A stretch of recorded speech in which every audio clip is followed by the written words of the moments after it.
So I'm going to share a little bit of information on equitably interpreting and communicating data. And I'm going to do so using an example. I'm going to be talking about infant mortality to illustrate some of the points that we've described, the importance of breaking apart data, putting it into context, and being mindful of framing. While this is an incredibly important topic, I also want to acknowledge that it's an incredibly painful one, particularly for those who've had personal experience with it. In 2018, the US infant mortality rate was 5.7 deaths per 1,000 live births. The CIA tracks data on infant mortality for 225 countries, and we performed worse than 54 of them.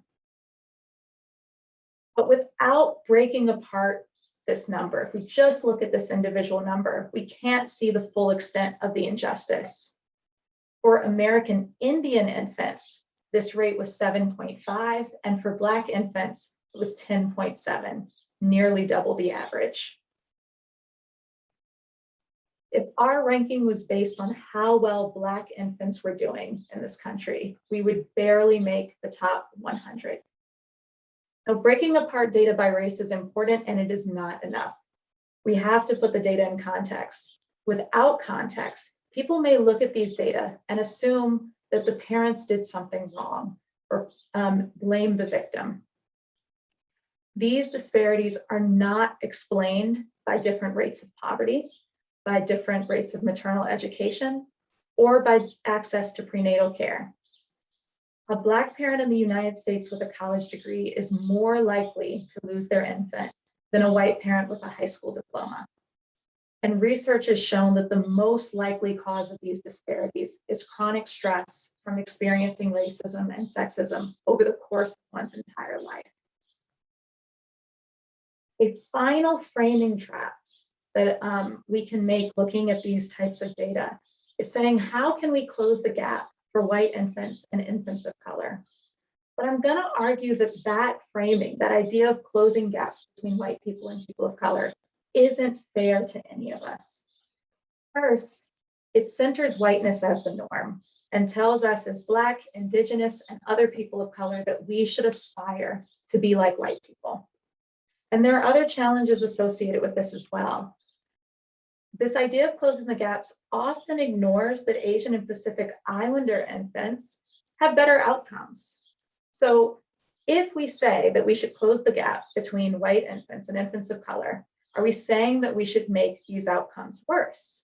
Or are we somehow implying that Asian people aren't really people of color? However, there's also this risk of not, it's really important for us to consider within group differences and the diversity that exists within each of these racial groups. So if we were to break apart Asian and Pacific Islander, you'll see to the right that Marshallese infants have a higher infant mortality rate than any of the ones that we've shown at 15.7. Similarly, closing gaps rarely addresses the diversity within Latinx and Hispanic communities. And you'll also see differences in outcomes if we go a step further and break apart data by country of origin.